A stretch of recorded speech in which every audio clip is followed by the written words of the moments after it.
الحمدللہ رب العالمین والصلاة والسلام علی خاتم النبیین اما بعد فاعوذ باللہ من الشیطان الرجیم بسم اللہ الرحمن الرحیم الصلاة والسلام علیک یا رسول اللہ وعلی آلک واصحابک یا حبیب اللہ الصلاة والسلام علیک یا نبی اللہ وعلی آلک واصحابک یا نور اللہ۔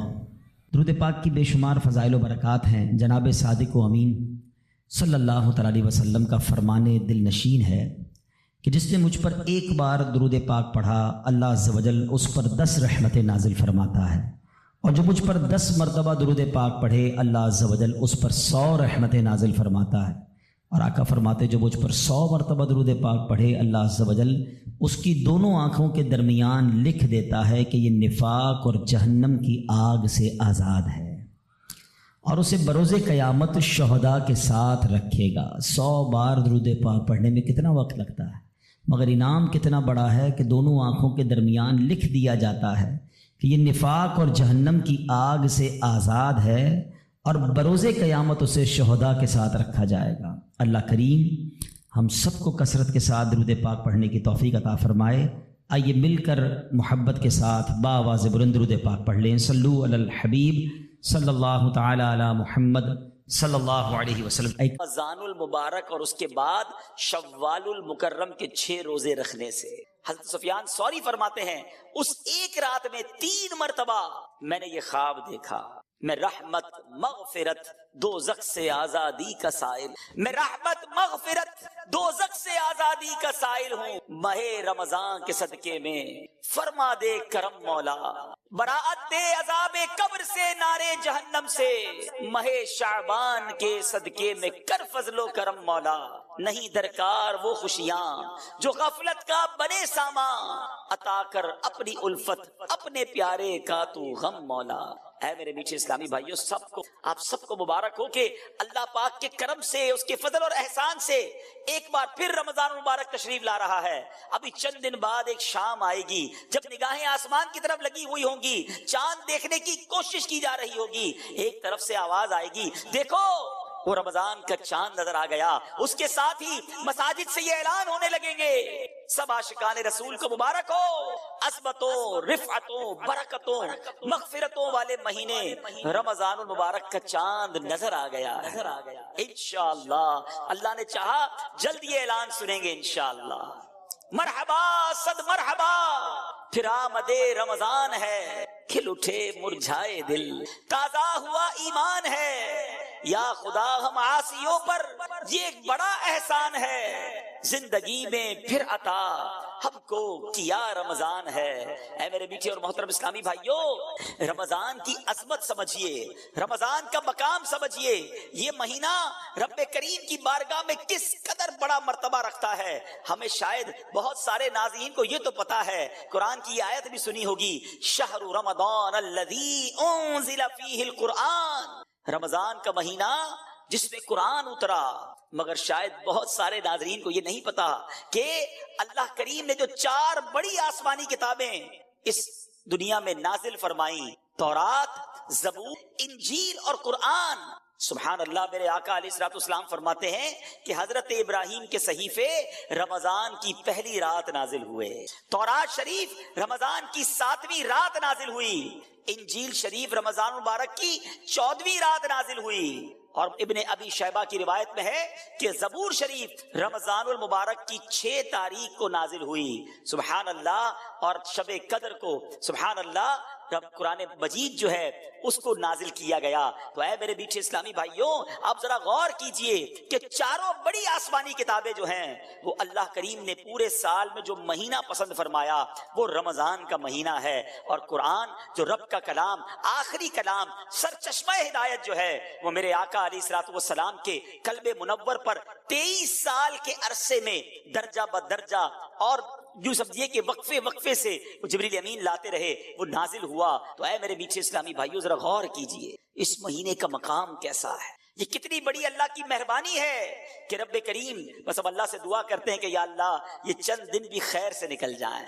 بڑا ہی عظیم و شان اسلام کی تاریخ کا بڑا عجیب و غریب واقعہ پہلے میں آپ کو سناتا ہوں جب ابتدائی اسلام تھا، خلفائے راشدین کا دور ہے، حضرت عمر بن عاص رضی اللہ تعالیٰ عنہ نے جب مصر فتح ہوا تو ایک روز اہل مصر نے حضرت عمر بن عاص رضی اللہ تعالیٰ سے عرض کی کہ حضور ہمارے یہاں دریائے نیل ہے اور ایک ہماری بہت پرانی رسم ہے کہ جب تک اس کو ادا نہ کیا جائے تو دریا جاری نہیں رہتا ہے، دریا سوکھ جاتا ہے۔ انہوں نے کہا کہ کون سی رسم ہے؟ تو کہا کہ ہر سال ایک کماری لڑکی کو اس کے والدین سے لے کر بڑا عمدہ لباس اسے ہم پہناتے ہیں، بڑا تیار کرتے ہیں، زیورات پہناتے ہیں اور پھر اس کو دریائے نیل میں ڈال دیتے ہیں، یعنی اس کو پانی میں ڈبو دیتے ہیں۔ حضرت عمر بن عاص نے کہا کہ یہ کیسی رسم ہے؟ اسلام میں تو ایسا ہرگز نہیں ہو سکتا، کیونکہ اب اسلام آ چکا تھا اور مصر فتح ہو چکا تھا، مسلمانوں کے اب وہاں احکامات جاری تھے۔ تو آپ نے فرمایا کہ یہ اسلام تو پرانی اور واہیات رسموں کو مٹاتا ہے، جو پرانی واہیات رسمیں ہیں۔ تو لوگوں نے کہا کہ اگر آپ نے ایسا کیا تو دریا کی روانی کم ہو جائے گی۔ آپ نے کہا نہیں ہو سکتا۔ اب ایسا ہی ہوا کہ دریا کی روانی کم ہوتی گئی۔ اب لوگوں نے سوچا کہ اب پانی کم ہو جائے گا تو زندگی مشکل ہو جائے گی، تو ان لوگوں نے وہاں سے کوچ کرنے کا ارادہ شروع کیا۔ حضرت عمر بن عاص نے اب امیر المومنین حضرت عمر فاروق رضی اللہ تعالیٰ عنہ کو خط لکھا اور عرض کی حضور ایسا ایسا معاملہ ہے اور لوگ ایسی بری رسم چلاتے تھے، میں نے وہ رسم کا منع کر دیا کہ اسلام ان رسموں کی اجازت نہیں دیتا، مگر حضور اب تو پانی بھی کم ہونے لگ گیا ہے۔ اللہ اکبر۔ حضرت عمر بن خطاب رضی اللہ تعالیٰ عنہ کی شان دیکھیں، امیر المومنین نے ایک خط لکھا اور کہا کہ یہ رکا جو ہے دریائے نیل میں ڈال دینا۔ آپ نے ایک خط لکھ کر بھیجا کہ یہ رکا جو ہے دریائے نیل میں ڈال دینا۔ حضرت عمر بن عاص کو جب وہ رکا پہنچا، وہ لیٹر پہنچا، تو آپ نے اس لیٹر میں کیا دیکھا کہ لیٹر میں لکھا تھا، اے دریائے نیل اگر تو خود جاری ہوتا ہے تو نہ جاری ہو، اور اللہ کے حکم سے جاری ہوتا ہے تو میں واحد قہار عز و جل سے عرض گزار ہوں کہ تجھے جاری فرما دے۔ حضرت عمر بن عاص نے وہ رکا جو ہے دریائے نیل میں ڈالا۔ اللہ اکبر، ایک رات میں دریا کا پانی 16 گز بڑھ گیا، اور وہ دن ہے، آج کا دن ہے، دریائے نیل کبھی سوکھا نہیں ہے۔ مصر سے وہ رسم ہی ختم ہو گئی اور سبحان اللہ دریائے نیل جاری و ساری ہے۔ اللہ اکبر۔ اس ایک واقعے میں بہت کچھ ہے سیکھنے کو۔ پہلی بات تو کیا سیکھنے کو ملی کہ چاہیں تو اشاروں سے اپنے کایا ہی پلٹ دیں دنیا کی، چاہیں تو اشاروں سے اپنے کایا ہی پلٹ دیں دنیا کی، یہ شان ہے ان کے غلاموں کی، سرکار کا عالم کیا ہوگا۔ حضرت عمر کی شان دیکھیں، حضرت عمر کے واقعات اگر پڑھیں نا، جو لوگ کرامات کے منکر ہیں یا جو لوگ اولیاء کرام کی جناب کمالات کو نہیں سمجھ پاتے، صرف حضرت عمر کی سیرت کو پڑھ لیں۔ حدیث کی کتابوں میں مضبوط روایتوں میں یہ واقعات موجود ہیں۔ ایک بار حضرت عمر کے دور میں زلزلہ آیا ہے، تھوڑے عرصے پہلے بھی کئی ملکوں میں زلزلہ آیا، بڑی تباہی آئی۔ لوگ کہتے ہیں ارتھ کویک آ جائے تو رکتا نہیں ہے۔ ایک تو شان مصطفیٰ ہے کہ نبی پاک نے احد پہاڑ پر ٹھوکر لگا کر فرمایا تھا، اے احد رک جا، تجھ پر ایک نبی، ایک صدیق اور 2 شہید موجود ہیں۔ آقا نے ٹھوکر لگا کر زلزلہ روکا تھا۔ ایک بار حضرت عمر کے دور میں زلزلہ آیا تھا اور حضرت عمر نے کوڑا نکال کر، درہ نکال کر زمین پر مار کر فرمایا، اے زمین رک جا، کیا عمر تجھ پر عدل نہیں کرتا؟ اور زمین ساکن ہو گئی۔ اللہ اکبر۔ حضرت عمر رکا لکھتے ہیں دریائے نیل کے نام، اور پھر دریائے نیل جاری ہو جاتا ہے۔ تو اے میرے پیارے اسلامی بھائیوں، ایک بات تو یہ پتہ چلی کہ اللہ تعالیٰ جسے چاہے کوئی کمال عطا فرمائے، وہ رب کی عطا ہے۔ یقیناً اگر کسی اللہ کے ولی کے پاس، کسی صحابی کے پاس، کسی نبی کے پاس، ہاں یہ بات یاد رہے کہ انبیاء کے پاس جو کمالات ہوتے ہیں، جو حق کی دلیل کے لیے وہ پیش کرتے ہیں، وہ معجزات ہوتے ہیں، اور ایسی بات جو ہماری عقل میں نہ آئے، کسی اللہ کے ولی سے ہو، صحابہ سے ہو، تو اسے ہم کرامات کہتے ہیں۔ تو یہ سب اللہ کی عطا سے ہوتا ہے۔ بہرحال ایک تو یہ پتہ چلی۔ دوسری بات کیا پتہ چلی کہ اسلام جو ہے وہ کیسی کیسی واہیات رسمیں تھی جس کو ختم اسلام نے کیا، اور عورتوں کا کیسا گھٹیا اور کیسا جس کو آپ کہیں کہ واہیات استعمال تھا کہ جوان لڑکی کو ہر سال تیار کر کے دریائے نیل میں ڈال دیا جاتا تھا، غرق کیا جاتا تھا۔ یہ اہمیت تھی اسلام سے پہلے عورتوں کی۔ اللہ اکبر۔ ایسا دور تھا میرے پیارے اسلامی بھائیوں کہ اگر تھوڑا سا ہم اسلام سے پہلے کے حالات دیکھیں نا عورتوں کے بارے میں، تو حیثیت کیا تھی کہ وہ مردوں کی خواہشات پورا کرنے کے لیے کھلونا تھی۔ عورتیں دن رات مردوں کی خدمت کرتی، محنت مزدوری بھی عورتیں کرتی اور جو کچھ کماتی وہ مردوں کو دے دیا کرتی، مگر وہ ظالم مرد ان عورتوں پر کچھ بھی خرچ نہ کیا کرتے، عورتوں کو جانوروں کی طرح مارتے پیٹتے تھے، ذرا ذرا سی بات پر عورتوں کے کان، آنکھ اور ناک کاٹ دیا کرتے تھے، عورتوں کو دردناک سزائیں دے کر قتل کر دیا کرتے۔ باپ کے مرنے کے بعد، اب دیکھیں کیا تھا اسلام سے پہلے، کہ باپ کے مرنے کے بعد جس طرح اس کے لڑکے جائیداد کے مالک ہو جاتے تھے، اس طرح اپنے باپ کی بیوی یعنی اپنی ماں کے بھی مالک ہو جاتے تھے۔ معاذ اللہ اپنی ماں کو لونڈی بنا کر رکھتے تھے۔ اللہ اکبر، عورتوں کو ان کے ماں باپ، بھائی بہن، شوہر کی میراث میں کوئی حصہ نہیں ملتا تھا، عورتیں کسی چیز کی مالک نہیں ہوتی تھیں۔ عرب کے بعض قبیلوں میں تو یہ ظالمانہ دستور تھا کہ بیوہ ہو جانے کے بعد عورتوں کو گھر سے باہر نکال کر ایک چھوٹے سے تنگ اور تاریب جھونپڑے میں 1 سال کے لیے قید رکھا جاتا، کھانے پینے اور تمام ضرورتیں وہ اسی جھونپڑے میں پوری کیا کرتی تھیں۔ بہت سی عورتیں گھٹ گھٹ کر مر جاتی، جو زندہ رہ جاتی تو 1 سال بعد ان کے دامن میں اونٹ کی مینگنیاں ڈالی جاتی اور ان کو فورس کیا جاتا کہ کسی جانور کے بدن سے اپنے بدن کو رگڑیں، پھر اسی گندی حالت میں پورے شہر پر ان کا چکر لگایا جاتا تھا اور گویا یہ اعلان ہوتا تھا کہ اس عورت کی اب عدت ختم ہو گئی ہے۔ اللہ اکبر، ایسی رسمیں تھیں، ایسے رواج تھے، عورتیں بلبلاتی، روتی، تڑپتی، مگر ان عورتوں کے زخموں پر کوئی مرہم رکھنے والا نہیں تھا، کوئی فریاد سننے والا نہیں تھا۔ اللہ اکبر، 12 ربیع الاول کی صبح صادق کے وقت کائنات میں ایک ایسا نور جلوہ گر ہوا، ایک ایسی شخصیت آئی جہاں جس نے جہالت کے اندھیروں کو ختم کیا، وہاں ساری دنیا کی عورتوں کے لیے ایک ایسے دکھ کا مداوع بن کر آئے۔ نبی پاک علیہ الصلوۃ والسلام ایسے احکامات لے کر آئے، اتنی پیاری شریعت اور مذہب لے کر آئے جس میں اللہ کے دین نے عورتوں کو ایسا مقام عطا کیا کہ سبحان اللہ، عورتوں کی قسمت کا ستارہ چمک اٹھا۔ اسلام کی بدولت ظالم مردوں کے ظلم و ستم سے کچلی اور روندی ہوئی عورتوں کا درجہ اس قدر بلند ہوا کہ عورت معاملات زندگی اور موت کے ہر مرحلے پر عورت کو باوقار مقام حاصل ہوا۔ مردوں کی طرح عورتوں کے بھی حقوق جو ہے وہ بیان کیے گئے، عورتوں کی حفاظت کے لیے احکام خداوندی نازل ہوئے، عورتوں کو مالکانہ حقوق مل گئے، عورتیں اپنے مہر کی رقموں، اپنی تجارتوں، اپنی جائیدادوں کی مالک بنا دی گئیں، اپنے ماں باپ، بھائی بہن، اولاد اور شوہر کی میراثوں کی وارث قرار دی گئیں۔ الغرض وہ عورتیں جو مردوں کی جوتیوں سے بھی زیادہ ذلیل و خوار تھیں، انتہائی مجبور و لاچار تھیں، وہ مردوں کے دلوں کا سکون اور ان کی گھروں کی ملکہ بن گئیں۔ چنانچہ قرآن مجید صاف لفظوں میں خواتین کے، عورتوں کے حقوق بیان کرتے ہوئے ارشاد فرماتا ہے، بسم اللہ الرحمن الرحیم، خلق لکم من انفسکم ازواجا لتسکنوا الیہا وجعل بینکم مودۃ ورحمہ۔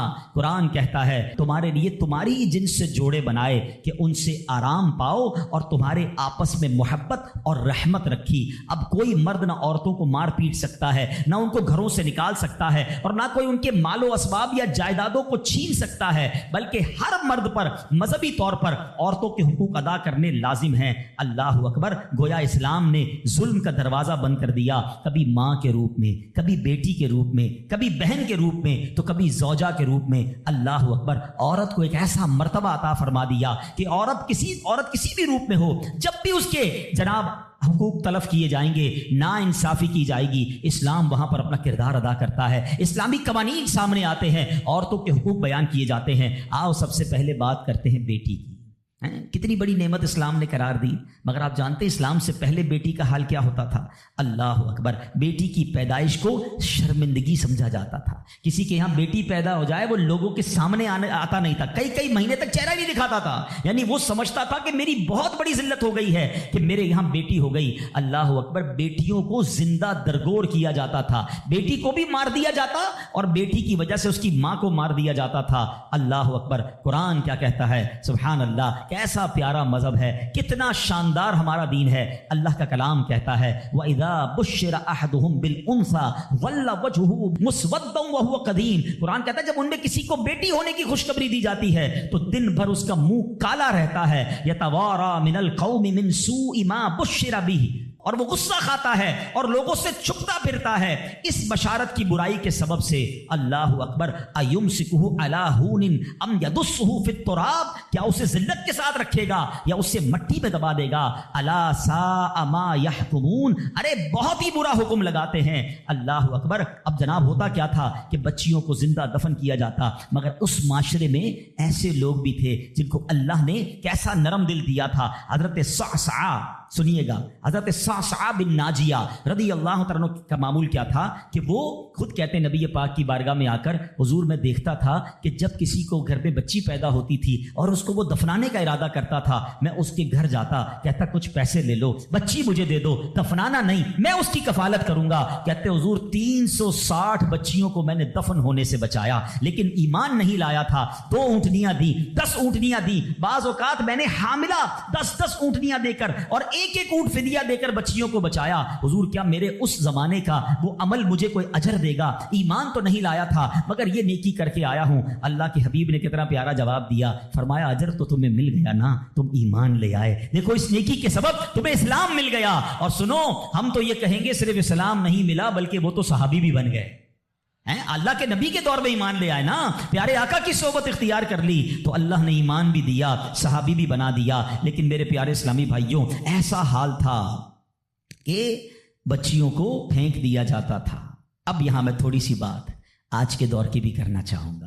ہم انشاءاللہ قرآنی احکام عورتوں کے بارے میں بھی سنیں گے اور ساتھ ساتھ اپنی تربیت بھی کرتے جائیں گے۔ ہم میں سے بہت سارے بیٹیوں والے ہوں گے، مگر کیا یہ خبریں نہیں آتی کہ بچی کی پیدائش کی وجہ سے ماں کو برا بھلا کہا جاتا ہے، گھروں میں جھگڑے ہیں، معاذ اللہ۔ اب بھی یہ خبریں آتی ہیں کہ بچی پیدا ہوئی تو کچرا کنڈی پر پھینک دی گئی۔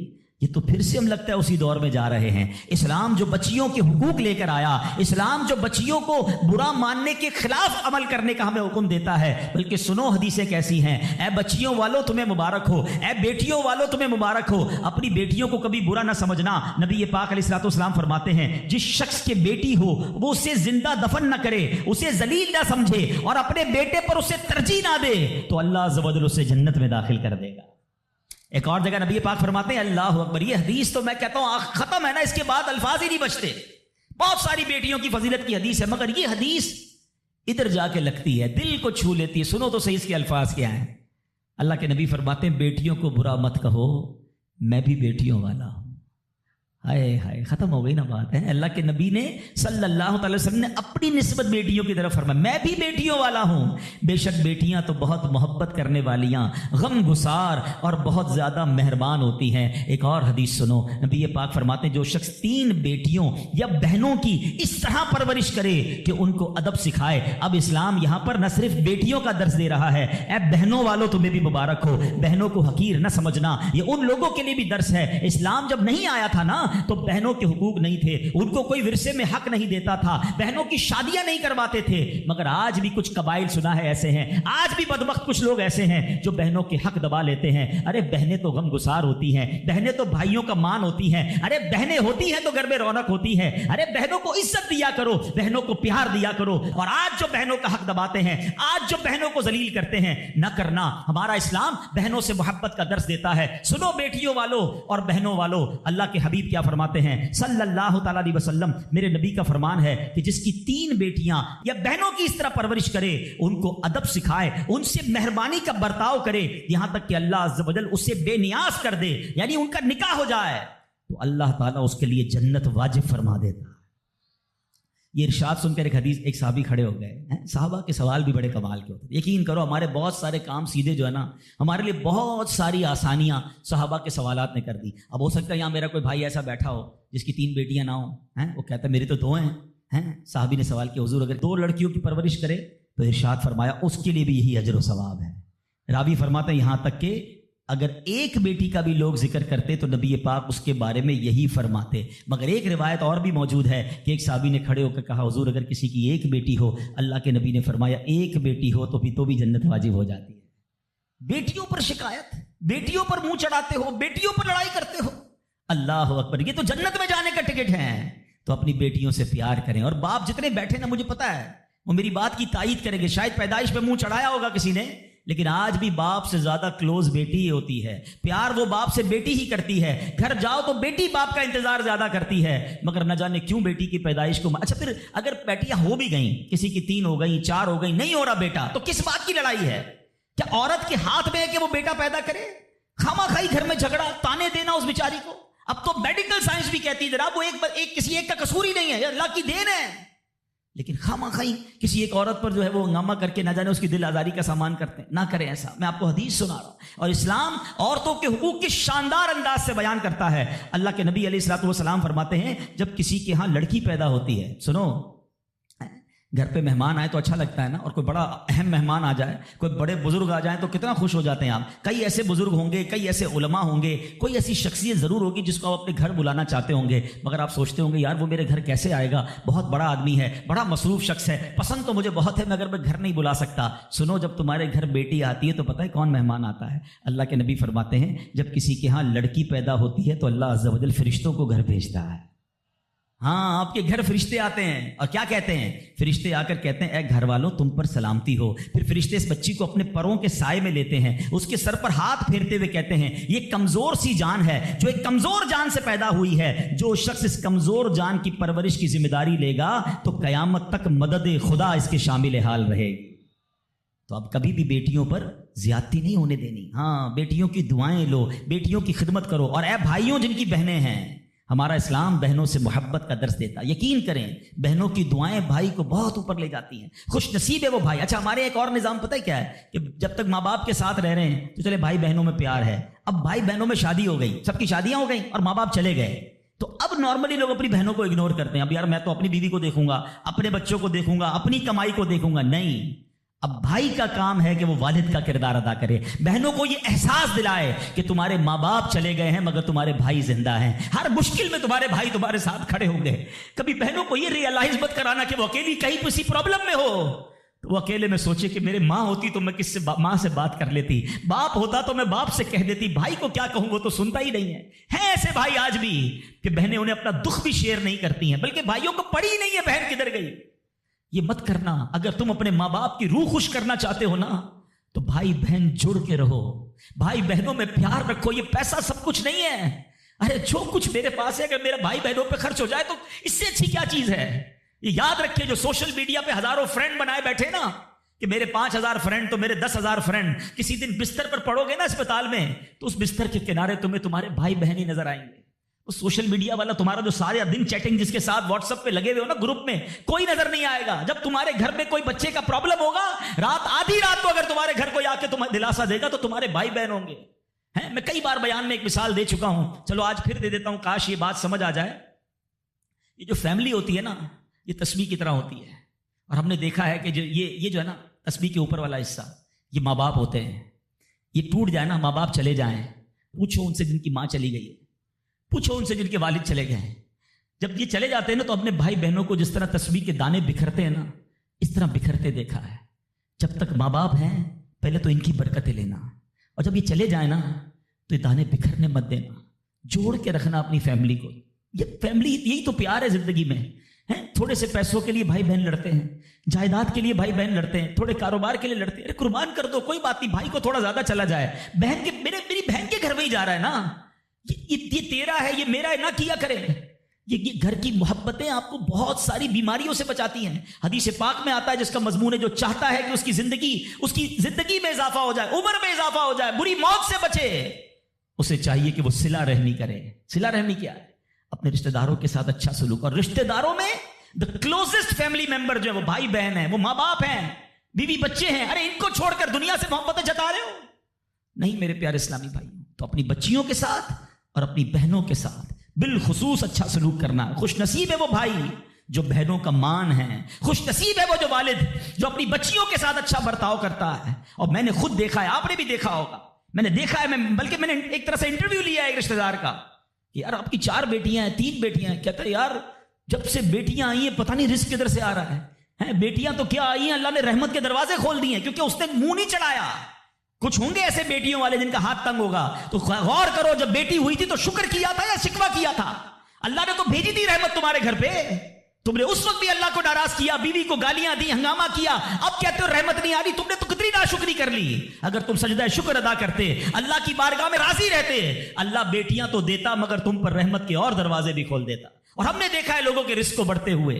تو کبھی بیٹی کی پیدائش پر آپ نے منہ نہیں چڑھانا ہے, ہاں نہ اپنی زوجہ کو تانے دینے ہیں. اور بیٹیوں کا خیال رکھیں, بہنوں کا خیال رکھیں. اور آگے چلتے ہیں اسی طرح. اچھا, نبی پاک کا انداز اپنی بہن کے ساتھ کیا تھا؟ اللہ کے حبیب علیہ الصلوۃ والسلام کی ایک دودھ شریک بہن تھی, حضرت شیما, رضائی بہن تھی نبی پاک کی. اب پیارے آقا کس طرح ان کے ساتھ برتاؤ کرتے تھے کہ ایک بار آپ علیہ الصلوۃ والسلام کی بارگاہ میں جب بہن حاضر ہوئی نا, تو نبی پاک ان کی تشریف آوری پر کھڑے ہو جایا کرتے, اپنی بہن کی آمد پر ان کی دلجوئی فرماتے, ان پر خوب نوازشیں فرماتے. ایک بار پیارے آقا علیہ الصلوۃ والسلام نے اپنی مبارک چادر بچھائی اور اپنی بہن سے پتہ ہے کیا کہتے ہیں؟ مانگو تمہیں عطا کیا جائے گا, سفارش کرو تمہاری سفارش قبول کی جائے گی. بہن جانے لگی تو نبی پاک نے ایک لونڈی یعنی ایک اس کو خادمہ بھی دے دی اور 2 اونٹ بھی عطا فرما دیے. اچھا, اپنی بیٹی کے ساتھ کیا برتاؤ ہے نبی پاک کا؟ بیٹیوں کو جو ڈیگریڈ کرتے ہیں. سنو, خاتون جنت بی بی فاطمہ رضی اللہ تعالیٰ عنہا جب نبی پاک کی بارگاہ میں آتی, آقا کھڑے ہو کر استقبال کرتے, اپنی بیٹی کے ہاتھ کو نبی پاک چوما کرتے, کبھی ماتھے پر بوسہ دیتے. پیارے آقا اپنی جگہ اپنی بیٹی کو بٹھایا کرتے.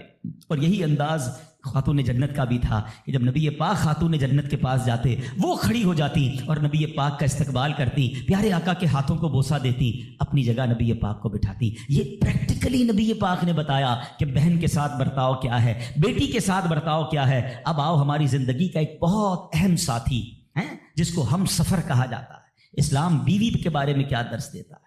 یہ بھی بڑا پرابلم ہے. اچھا, بعض اوقات لوگ اپنی شاید والدہ سے, میں سے ابھی ماں کی بات سب سے آخر میں کروں گا, اور فیملی ممبر سے اب بھی بہت پیار کر رہے ہوتے ہیں, مگر بعض اوقات بیوی کو بڑا ڈیگریڈ کرتے ہیں. ہم شاید بھول گئے ہیں کہ ہماری زندگی کا بہت بڑا حصہ جس کے ساتھ گزرا ہے. میں بیان میں پہلے بھی کہہ چکا ہوں, کبھی سوچا آپ نے, ایک تو اللہ نے آپ کا اس کو ساتھی بنایا, اور ہم اس کے ساتھ بعض اوقات زیادتی کرتے ہیں. ہم کاروبار میں تکلیف میں ہوں, ہم باہر کسی ٹینشن میں ہوں, کسی بندے سے کسی بات کوئی بری لگ گئی, سارا غصہ آ کر اب بندے نے اپنی زوجہ پہ نکالنا ہے, کیونکہ وہ بیچاری تو کچھ نہیں کہہ سکے گی. پہلے کے زمانے جاہلیت میں بھی یہی تھا کہ عورتوں کو پیر کی جوتی سے زیادہ ذلیل سمجھا جاتا تھا. مگر کیا آج بھی کچھ گھرانوں میں ایسا نہیں ہے؟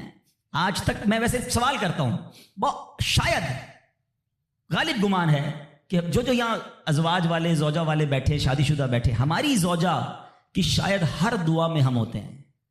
ہم اپنی بیوی کے لیے کتنی دعا کرتے ہیں, غور کیجیے. حالانکہ میں نے دیکھا ہے کہ جن کی شریک حیات دنیا سے جاتی ہے نا, وہ لوگوں کو میں نے ٹوٹتے بھی دیکھا ہے. تو ایسا نہ کریں. جس طرح وہ آپ کے لیے محبت کا اظہار, دعاؤں کی آپ کی خدمت گار ہے, آپ بھی اس کے لیے اچھا برتاؤ کریں. اور نبی پاک کا کیا انداز تھا. میں تو آج اسلام کی, شریعت کی, اللہ کے نبی کی بات کرنے آپ کے سامنے آیا ہوں. اللہ کے حبیب علیہ الصلوۃ والسلام سے سوال کیا گیا کہ حضور, آپ کو دنیا میں سب سے زیادہ پسند کون ہے؟ پوری کائنات میں آپ کو سب سے زیادہ پسند کون ہے؟ اللہ کے حبیب نے فرمایا عائشہ. نبی پاک نے اپنی زوجہ کا نام لیا. پھر فرمایا ان کے والد حضرت ابوبکر صدیق رضی اللہ تعالیٰ عنہ. پھر نبی پاک گھر اپنی ازواج کے ساتھ کیا انداز ہوتا تھا؟ گھر کا سودا سلف لے کے جاتے, کھانے پینے میں ہاتھ بٹاتے, محبت اور پیار کا اظہار فرماتے. سافٹ ماحول تھا گھر کے اندر. کیا ہمارے گھر میں ایسا ماحول ہے؟ نہیں میرے پیارے اسلامی بھائیوں, ہمیں یہ سوچنا ہے کہ ہمیں اپنے گھر والوں کے ساتھ کیا انداز اختیار کرنا ہے. نبی پاک علیہ الصلوۃ والسلام فرماتے ہیں کہ اسلام سے پہلے, بلکہ بخاری شریف کی حدیث بتاتا ہوں, اسلام سے پہلے مال کے لیے جانوروں اور دوسرے ساز و سامان کے ساتھ ساتھ بیوی کو بھی رہن رکھوا دیا جاتا تھا. جیسے پیسے کوئی رہن رکھواتا تھا نا, بیوی بھی ایک مال کی طرح تھی, لوگ گروی رکھوا دیتے تھے اپنی بیوی کو. یہ اسلام سے پہلے بیویوں کا حال تھا. اللہ اکبر. اسلام نے نکاح کے ذریعے عورت کو مرد کے آدھے ایمان کا محافظ قرار دے دیا. قرآن کہتا ہے وعاشروہن بالمعروف, ان سے اچھا برتاؤ کرو. اسلام نے بیویوں کے ساتھ اچھا برتاؤ کرنے والے کو سب سے بہترین قرار دیا. اللہ اکبر. خواتین تو میں کہتا ہوں, میں یہاں انشاءاللہ اس بات کو بھی, اگر واقعی عقل مند خواتین اس بیان کو سنیں گی تو وہ جو مسکنسپشن پیدا کیا جاتا ہے کہ جناب اسلام میں عورتوں کو آزادی نہیں ہے, جناب اسلام میں عورتوں کے لیے گھٹن ہے. اللہ اکبر. ذرا پہلے اسلام سے پہلے کے حالات پڑھو اور اس کے بعد اسلام کے آنے کے بعد عورتوں کو کیا شاندار مقام میرا دین دیتا ہے. اللہ کے نبی نے دا بیسٹ لوگوں کی جب مثال بیان کی, بہترین لوگوں کی مثال بیان کی, تو نبی پاک فرماتے ہیں, ترمذی کی حدیث ہے, سب سے بہتر وہ ہے جو اپنے اہل کے لیے بہتر ہو, یعنی اپنی فیملی کے لیے بہتر ہو, اور آقا فرماتے سنو میں تم سب سے زیادہ اپنے اہل کے لیے بہتر ہوں. نبی پاک سب سے زیادہ اپنی فیملی کے لیے بہتر. نبی پاک علیہ الصلوۃ والسلام سے ایک شخص نے پوچھا حضور شوہر پر بیوی کا کیا حق ہے؟ تو آپ نے فرمایا جب وہ کھائے یعنی شوہر کھائے تو بیوی کو کھلائے, جب لباس پہنے اسے بھی پہنائے, اس کے چہرے پر نہ مارے, اسے بدصورت نہ کہے, اور اگر سمجھانے کے لیے اس سے علیحدگی کرنی پڑے تو گھر میں ہی علیحدگی کرے. اللہ اکبر. ایک بار حضرت عمر فاروق رضی اللہ عنہ کی بارگاہ میں, سنیے کا بڑا دلچسپ واقعہ. سیدنا عمر فاروق کا کتنا بڑا نام ہے, آپ کے جلال کی, آپ کی عدالت کی مثالیں دی جاتی ہیں. بڑے بڑے لوگ آپ کے سامنے تھر تھر کانپتے تھے. حضرت عمر کا حال یہ تھا, آپ کا گھر میں انداز کیا تھا کہ ایک شخص آیا کہ میں حضرت عمر کے پاس جاؤں اور بتاؤں میری بیوی جو ہے مجھ سے اس طرح بات کرتی ہے, اور میرا وہ انداز نہیں ہوتا جو شوہر کے سامنے ہونا چاہیے. ہوتا ہے گھروں میں, ہو جاتا ہے. تو حضرت عمر کے دروازے پر پہنچا نا, تو اندر سے اسے سیدنا عمر فاروق رضی اللہ تعالیٰ عنہ کی زوجہ ام کلثوم رضی اللہ تعالیٰ عنہ کی ناراضگی کی عالم میں گفتگو کرتے ہوئے سنا. وہ حضرت عمر سے بات کر رہی تھی. تو وہ شوہر سوچنے لگا کہ میں تو اپنی بیوی کی شکایت لے کر آیا تھا, حضرت کے تو گھر کا بھی معاملہ ہی ایسا ہی ہے. تو وہ کہتے میں واپس ہونے لگا. حضرت عمر نے بلا لیا, کیوں آئے تھے؟ تو کہا کہ میں تو حضرت اپنی بیوی کی شکایت کرنے آیا تھا, مگر میں آپ کے دروازے پر آیا, آپ کے گھر کا ماحول دیکھا تو میں سمجھ گیا ہم دونوں ایک ہی معاملے میں ہی ہیں, آپ کا بھی ویسا ہی حال ہے. اب حضرت عمر نے جو ان کی تربیت فرمائی نا, آپ نے فرمایا میری بیوی کے مجھ پر چند رائٹس ہیں, چند حقوق ہیں, مجھے اس سے چند فائدے حاصل ہوتے ہیں جس کی بنا پر میں اس سے درگزر کرتا ہوں. پہلا یہ کہ یہ میرے لیے جہنم کی آڑ ہے, میرا دل اس کی وجہ سے حرام کاموں سے بچا رہتا ہے. نمبر 2, جب میں گھر سے نکل جاتا ہوں یہ میری خزانچی بن جاتی ہے, یعنی میرے مال کی نگہبان بن جاتی ہے, میری دھوبن بن جاتی ہے, میرے کپڑے دھوتی ہے, میرے بچے کی پرورش کرتی ہے, میرے لیے روٹیاں اور کھانے پکاتی ہے.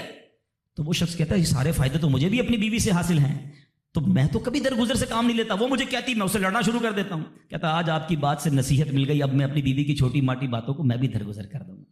کتنی پیاری بات بتائی. ہم وہ ساری باتیں بھول جاتے ہیں, ایک غلطی پر پکڑ لیتے ہیں, ایک غلطی پر ڈانٹتے ہیں. ہر غلطی پر جناب ایسا نہیں ہوتا, ہر غلطی کی سزا سزائے موت نہیں ہوتی ہے. ہم غلطیاں نہیں کرتے. اگر جس طرح ہم اپنی بیوی کو اور غلطی پر ڈانٹتے وہ ڈانٹنا شروع کر دے پھر کیا حال ہوگا؟ تو ایسا نہ کرے. وہ بھی دل رکھتی ہے, ہم نے کسی انسان سے شادی کی ہے, کمپیوٹر سے نہیں کی, ٹھیک ہے نا. تو کمپیوٹر بھی آج کل وائرس آ جاتا ہے, تو وہ تو انسان ہے, غلطی ہو گئی, کوئی بات نہیں. تو سبحان اللہ, اتنا پیارا مذہب ہے. اور اب آؤ, اسلام نے عورت کو جو ایک اور روپ دیا ہے, ایک اور مقام دیا ہے, اور وہ مقام ماں کا مقام دیا ہے, اور ماں کے قدموں تلے جنت فرمایا. ماں کا کیا مقام دیا کہ ماں کو محبت کی نگاہ سے دیکھ لو تو حج مقبول کا ثواب ہے. اچھا, اسلام کی تعلیمات کی جو بنیاد ہے, جو ماخذ ہے, جو مرجع ہے, جس کے ذریعے سے سمجھے علم و فضل کی نہریں جاری ہوتی ہے, وہ کون سی کتاب ہے؟ وہ قرآن مجید ہے. قرآن مجید کی سب سے بڑی سورت کون سی ہے؟ سورہ بقرہ. اب ذرا سمجھیے گا ماں کا مقام کیسا. قرآن پاک کی سب سے بڑی سورت سورہ بقرہ.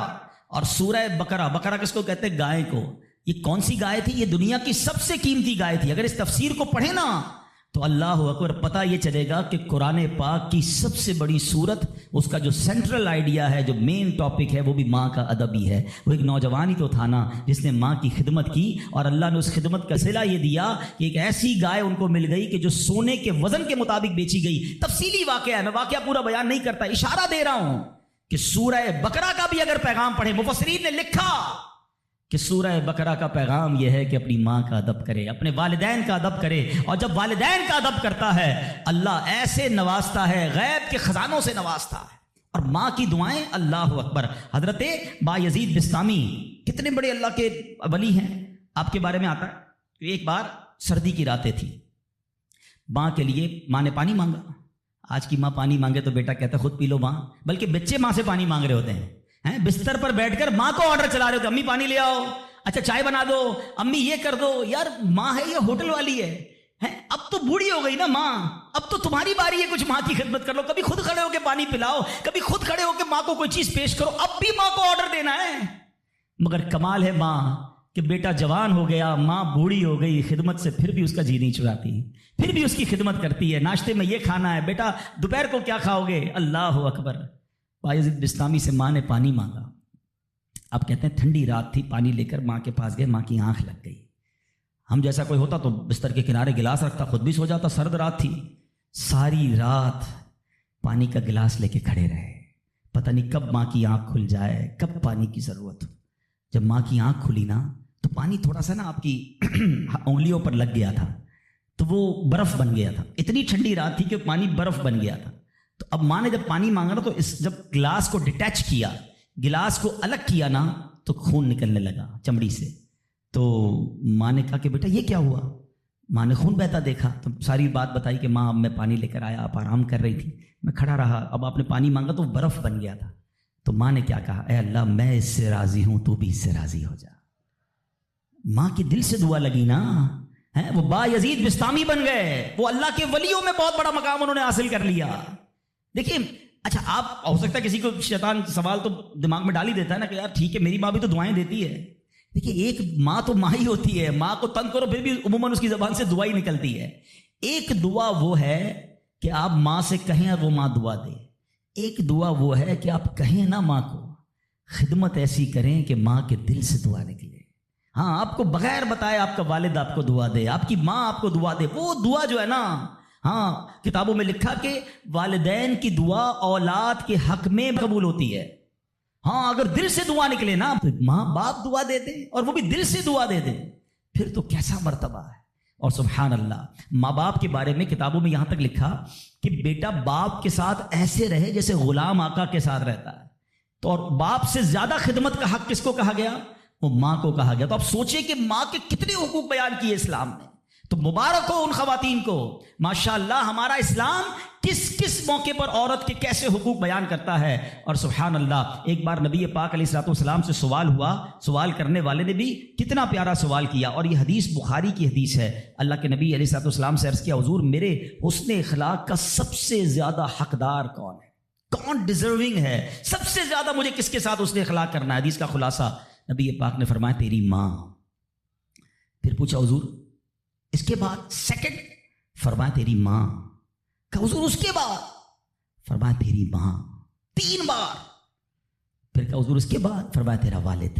اچھا اب یہاں یہ حدیث تو پوری ہو گئی، مگر سبحان اللہ اچھا کوئی نارمل آدمی حدیث، جو لوگ کہتے ہیں نا بھائی کسی مفتی صاحب کی کیا ضرورت ہے، تفسیر کی کیا ضرورت ہے، خود ہی قرآن پڑھ لو، خود ہی حدیث پڑھ لو.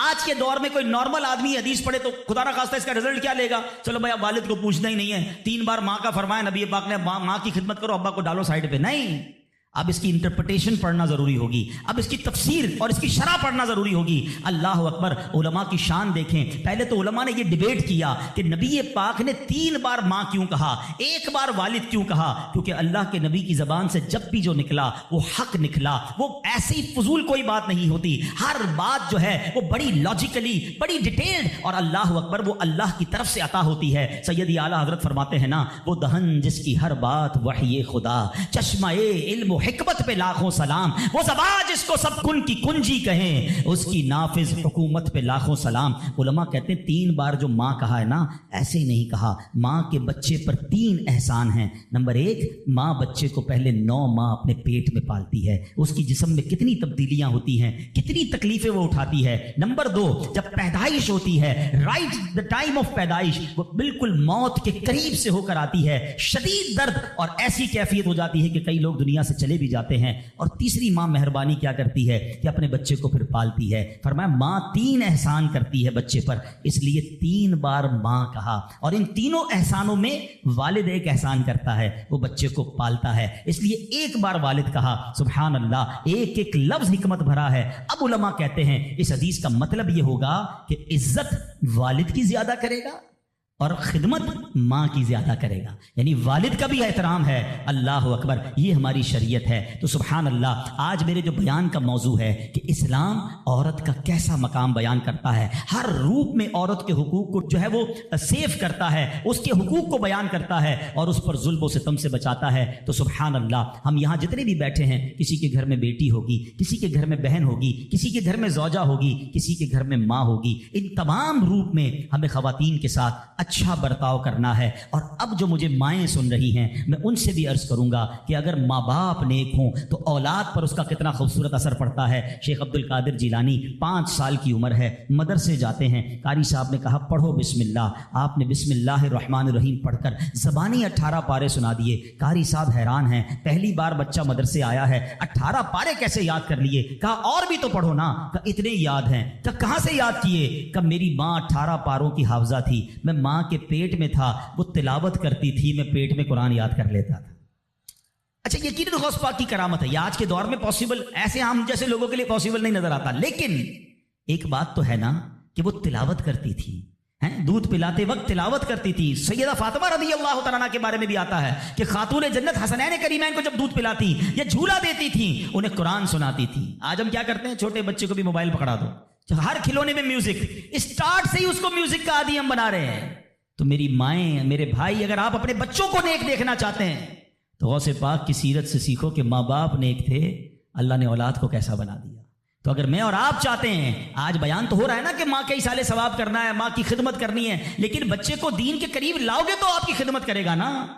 آج کل تو دنیا کے اتنا حوالے کر دیا ماں باپ نے کہ بعد میں خود اپنے بچوں سے ڈر لگ رہا ہوتا ہے، ارے باپ رے باپ، میرا بچہ بڑا آفیسر ہے، میرا بچہ بڑا ڈگری ہولڈر ہے، وہ فلاں ادارے میں کام کرتا ہے، اس کو برا لگ جائے گا۔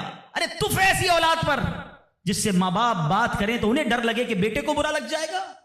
اپنے بیٹے کو دیندار بناؤ، انشاءاللہ اگر آپ کا بیٹا صحیح معنوں میں دیندار بن گیا، عالم بنا، مفتی بنا، یا بے شک اچھی کتابیں پڑھ کر، قرآن و حدیث پڑھ کر اچھا مبلغ بن گیا، اس بیٹے کو ڈر لگے گا کہیں ماں باپ کو برا نہ لگ جائے۔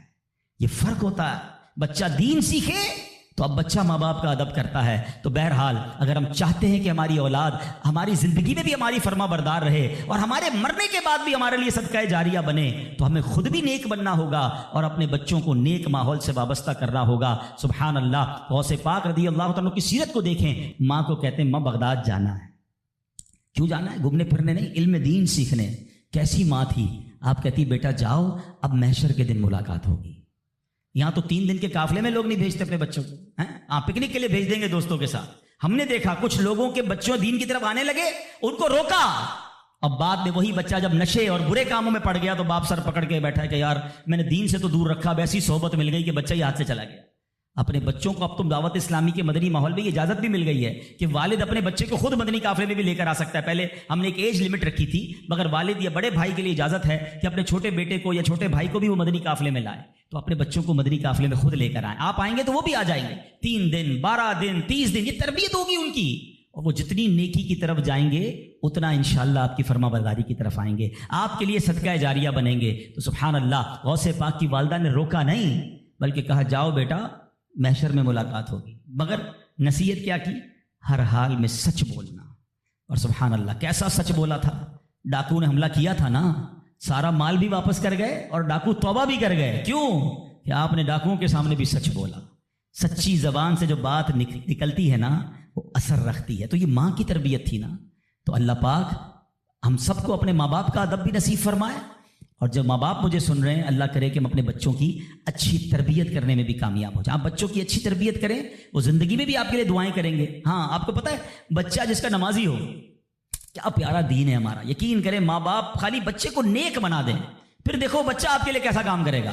آپ دیکھیں ہر نماز میں بلکہ ہر قاعدہ آخیرہ میں وہ آپ کے لیے دعا کرتا ہے، اور کیسے دعا کرتا ہے؟ قبلہ رو با وضو بیٹھ کر، کیا کہتا ہے؟ ربنا اغفر لی ولوالدی وللمؤمنین یوم یقوم الحساب۔ فجر پڑھ رہا ہے، 2 بار آپ کے لیے دعا کی، اور کس حالت میں کی؟ با وضو قبلہ رو بیٹھ کر۔ ظہر پڑھ رہا ہے، سنتوں میں دعا کی، فرض میں دعا کی، پھر سنتوں میں دعا۔ اب کیلکولیٹ تو کرو، اگر بس کچھ نہ کروں، اپنے بچے کو زندگی میں 5 وقت کا پابند نمازی بنا دوں، میرے مرنے کے بعد بھی وہ نماز پڑھتا رہے، ارے نہ ہے میری قبر پر روز نماز پڑھے گا، اتحیات میں بیٹھے گا، دعا کرے گا اللہ میرے ماں باپ کی بخشش فرما دے۔ کتنا خوبصورت مذہب ہے ہمارا، کتنا پیارا دین ہے۔ تو اے میرے پیارے اسلامی بھائیوں، آج یہ پیغام لے جاؤ، اولاد ایسی بنا کے جانا ہے کہ میرے زندگی میں بھی مجھے میرا بیٹا دعائیں دے، میری اولاد مجھے دعائیں دے، میری خدمت بھی کرے، اور مرنے کے بعد بھی میرے لیے صدقہ جاریہ کا باعث ہو۔ مگر وہ جب ہو سکے گا جب ہم خود نیک بنیں گے، اپنے بچوں کو نیک بنائیں گے۔ اور سبحان اللہ، یہاں پر دعوت اسلامی کا ماحول ہمارے سامنے ہے جو خواتین کے لیے بھی رہنمائی کے لیے خوبصورت پروگرام رکھتا ہے۔ ہماری بہنوں کے لیے مدرسے موجود ہیں، جامعۃ المدینہ موجود ہیں، اسلامی بہنوں کے اجتماعات موجود ہیں، ہمارے اسلامی بھائیوں کے ہفتہ وار ویکلی اجتماعات وہ موجود ہیں۔ قرآن سے محبت کیجئے، قرآن سیکھیے تو صحیح کہ کیسے پڑھنا ہے، تو خود بھی اور اپنے بچوں کو بھی قرآن پڑھائیے۔ تو اب جو بڑے ہو گئے ہیں، دعوت اسلامی دیکھیں کتنا پیارا پلان رکھتی ہے کہ جو بچے ہیں وہ مدرسہ المدینہ جو بچوں کے اس میں داخلہ لے لیں، اور جو بڑے ہیں جو مدرسوں میں دن میں نہیں جا سکتے، جاب کرتے ہیں، کاروبار کرتے ہیں، تو آپ کی آسانی کے لیے تقریباً کراچی کی مسجدوں میں، بلکہ اگر مجھے دنیا میں کہیں بھی سن رہے ہیں تو الحمدللہ دعوت اسلامی والوں سے رابطہ کریں، ہزاروں ہزار مدرسے مدرسۃ المدینہ بالغان پوری دنیا میں موجود ہیں. کاروبار سے آ کر مغرب کے بعد عشاء کے بعد اپنے علاقے کی مسجد میں جائیں, انشاءاللہ وہاں آپ کو دعوت اسلامی والے مل جائیں گے. 15 منٹ 20 منٹ اپنے مخارج ٹھیک کر لیں, کچھ نہ کچھ تلاوت کر لیں, تاکہ روزانہ میری زبان سے کچھ قرآن پاک کے الفاظ ادا ہو جائیں. تو الحمدللہ میں امید کرتا ہوں کہ انشاءاللہ اب آپ نے نیت یہ کرنی ہے کہ ہر جمعرات اجتماع میں شرکت کریں گے انشاءاللہ, ٹھیک ہے نا. ہر ہفتے مدنی مذاکرے میں بھی کرم فرمائیں, اور اس کے ساتھ ساتھ مدرسۃ المدینہ بالغان اس کو تھام لیں. انشاءاللہ آپ دیکھیں گے کہ جب میں روز قرآن پاک پڑھوں گا, روز سیکھوں گا, میری زبان پر قرآن جاری ہوگا, تو میرے دل میں بھی قرآن کا نور آ جائے گا. اللہ کریم سے دعا کرتا ہوں, اللہ کریم جن کے والدین حیات ہیں ان کو درازی عمر بالخیر عطا فرمائے, جن کے ماں باپ چلے گئے ان کی بے حساب مغفرت فرمائے. میں ان بچوں سے گزارش کروں گا جن کے ماں باپ ان کے پاس ہیں, ان کے پاس وقت بتایا کرو, ان کی خدمت کیا کرو, ان کی پسند کی چیزیں کبھی کبھی ان کے لیے لے جایا کرو. ماں باپ بولتے نہیں ہیں, ہاں ماں باپ نہیں بتاتے کہ ہمیں کیا کھانے میں پسند ہے یا کون سی چیز پسند ہے, ان سے پوچھا کرو. آج تک تو ہم نے ہی اپنی پسند بتائی ہے نا, امی مجھے یہ پسند ہے کھانا بنا دو تو یہ والا شربت بنا دو. اپنی ماں سے پوچھو, ہیں اپنے والد سے پوچھو, اور کسی معلوم ہو جائے نا کبھی. اچھا ایک اور مزے کی بات, ماں باپ کبھی بھی مہنگی چیز نہیں بتائیں گے. کوئی پان وان کھانا ہوگا, کوئی شربت پینا ہوگا, کسی قسم کی کوئی آئس کریم کھانی ہوگی, کبھی کبھی ان کے لیے وہ کھانا لے جایا کرو. یقین کریں جن کے چلے گئے نا, اب ان کو اپنے ماں باپ کی وہ ساری باتیں یاد آتی ہیں, اور اب بات بھی کرنی ہوتی ہے تو قبرستان جانا ہوتا ہے. تو اگر تمہارے پاس تمہارے ماں باپ ہیں نا, تو ان کے ساتھ بیٹھو, ان کی دعائیں لو. یہ وہ ہستیاں ہیں جن کو محبت سے دیکھو گے تو مقبول حج کا ثواب ہے. بعض اوقات کچھ لوگ اس سے وہ ہوتے ہیں نا کہ یار مجھے ویل چیئر چلانی پڑتی ہے تو مجھے دوائی کے لیے لے جانا پڑتا ہے, یا بعض اوقات کپڑے وپڑے دھلانے پڑتے ہیں یا واش روم لے جانا پڑتا ہے. تم لکی ہو, ہاں بھاگ جاگ گئے ہیں, ورنہ کئیوں کے ماں باپ نے تو موقع ہی نہیں دیا خدمت کا, وہ ہماری خدمت کرتے کرتے چلے گئے.